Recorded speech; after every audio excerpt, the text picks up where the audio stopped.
NRA news కి స్వాగతం. ఈ రోజు వార్తా విశేషాలు. శారదా నగర్ జెయింట్ కాలేజ్ రోడ్లో ఇప్పుడు మీరు చూస్తున్నటువంటి డివైడర్లు గత పాలకులు డివైడర్లు వేయడం జరిగింది.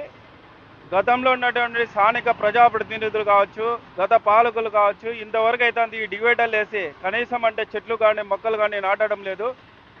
ఎందుకంటే గ్రీనరీ అనేది ఏర్పాటు చేయాల్సిందిగా కోరుచున్నాను. అలాగే ఇక్కడ స్పీడ్ బ్రేకర్ లేక చాలామంది స్కూటర్లు గుద్దుకొని ప్రమాదాలు జరుగుతున్నాయి. అంతేకాదు నేను ఒక 4 రోజులు ఎస్పీ గారికి కంప్లైంట్ ఇవ్వడం కూడా జరిగింది. ఇక్కడ ఎందుకంటే శారదా గుడి దగ్గర నుంచి భక్తులు ఎవరైనా కానీ వచ్చి పోయే వాళ్ళు ఉంటే మహిళలు మెల్లో నుంచి చైన్లు పీక్కొని పోయి పారిపోవడం జరుగుతుంది.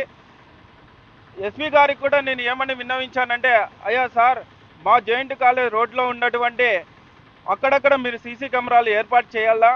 ఎందుకంటే ఇక్కడ ఉన్నటువంటి కొంత ఆకతాయిలు కావచ్చు, బండ్లు పైకి లేపుకొని ఇట్లా రకరకాల డిస్టర్బెన్స్ చేసుకుంటూ, ఎందుకంటే ఈ శారదా నగర్లో ఉన్నటువంటి ప్రొఫెసర్స్, ఎంతోమంది వీసీలు కానీ, ఎంతోమంది గవర్నమెంట్ పెద్ద పెద్ద ఉద్యోగస్తులు కూడా ఇక్కడ ఉండడం జరుగుతుంది. ఇక్కడ ఉన్నటువంటి వాతావరణం చూసి భయభ్రాంతులు పరిస్థితి ఏర్పడుతుందని నేను ఇక్కడ ఉన్నటువంటి మాజీ కార్పొరేటర్గా తెలుగుదేశం పార్టీ వాణిజ్య సెల్ టౌన్ ప్రెసిడెంట్గా నేను విన్నవించుకుంటున్నాను.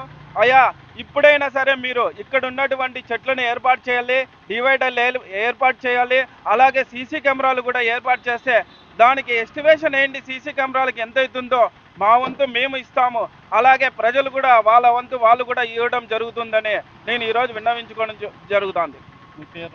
నా పేరు Uma Maheshwar, ex corporator, Sharada Nagar, Vijayanagar colony.